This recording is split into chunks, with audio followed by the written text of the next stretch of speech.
Okay, ngayon guys, maghihiwa tayo ng sibuyas ulit dahil gagawa tayo ng adobo na sarili ko ulit na version.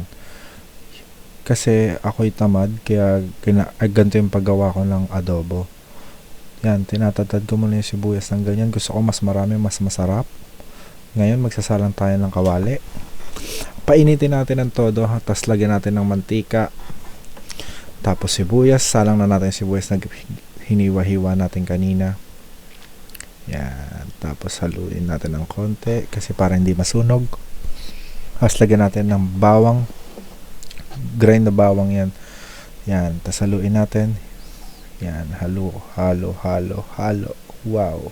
Tapos kuha tayo ng bay leaves na fresh. Kung tawagin sa atin ay laurel. Fresh ko yan kinukuha dito sa trabaho. Ngayon, syempre kailangan natin hugasan yan guys. Tapos yan, lagay natin dyan. Tapos haluin lang natin. Yan, haluin. Tapos yan. Tapos kuha tayo ng konting paminta. Tapos salang na natin yung chicken breast. Chicken breast lang ginawa ko guys para hindi masyadong mamantika. Yan. Haluin lang natin yan. Ganyan. Haluin natin yung manok hanggang sa matusta. Tapos maglalagay tayo ng secret ingredients nating 7-Up. Yan. Para hindi na tayo maglagay ng tubig, asukal at lemon. Dahil nandyan na lahat sa 7-Up. Tapos ngayon maglalagay tayo ng toyo, light sauce lang naman yan, kaya ubusin na natin yung ganyang kaliit na bote.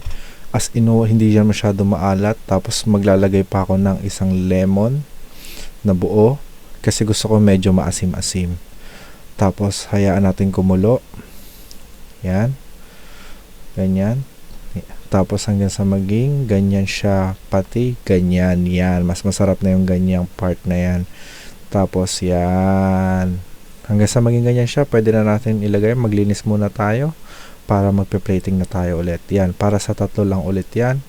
Lagay tayo ng kanin, boiled rice lang para sakto sa adobo. Yan, isa, dalawa, tatlo.